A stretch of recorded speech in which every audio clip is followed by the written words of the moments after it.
Aujourd'hui, le solde de notre compte est de 1000 $. Dans un an, nous aurons le solde précédent plus 8% de ces 1000 $, donc plus 80 $. Dans 2 ans, nous aurons le solde précédent, 1000 $ plus 80 $, plus les intérêts générés par les 1000 $, donc 80 $, plus les intérêts générés par les 80 $. Donc 80 $ fois 8%, et ceci vaut 6,4 $. Et donc les 80 $ générés comme intérêt au bout de la première année ont eux-mêmes produit des intérêts de 6,4 $.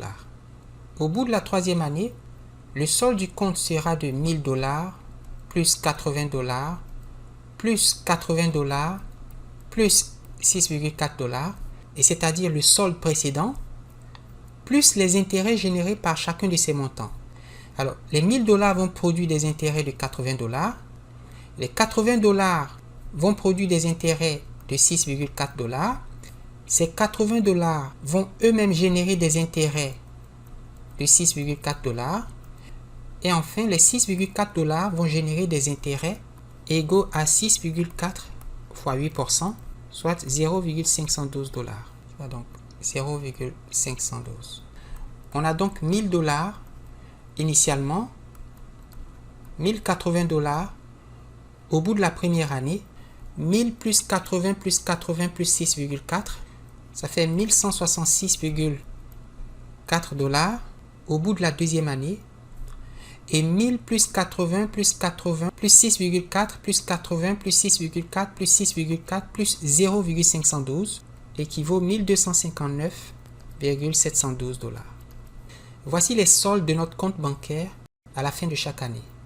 Et on peut vérifier que 1080, c'est 1000 facteurs de 1 plus le taux d'intérêt qui est 0,08, que 1166,4, c'est 1000 facteurs de 1 plus 0,08 au carré, et 1259,712, c'est 1000 facteurs de 1 plus 0,08 exposant 3.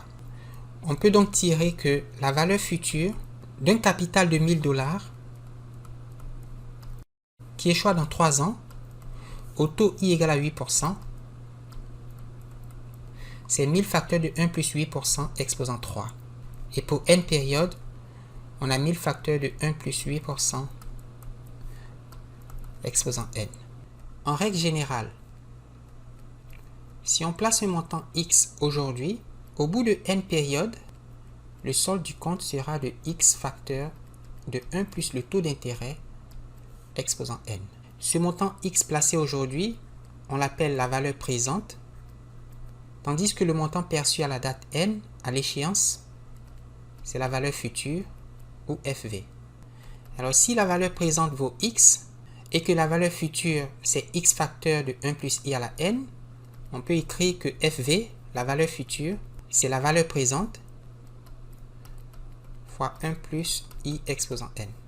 Inversement, la valeur présente, ou la valeur actualisée, c'est la valeur future divisée par 1 plus i exposant n, ou encore la valeur future fois 1 plus i exposant moins n. Lorsque les intérêts sont composés, et c'est-à-dire quand les intérêts génèrent eux-mêmes des intérêts, alors on calcule la valeur finale, la valeur future, d'un montant placé aujourd'hui en multipliant cette valeur présente par un facteur égal à 1 plus i, le taux nominal, à la puissance le nombre de périodes.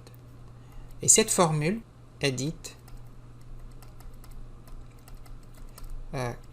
capitalisation.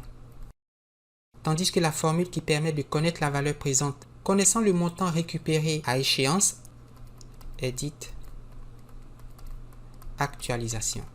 Donc, on actualise un flux monétaire qui est perçu à une date future. Au contraire, il faut capitaliser un flux monétaire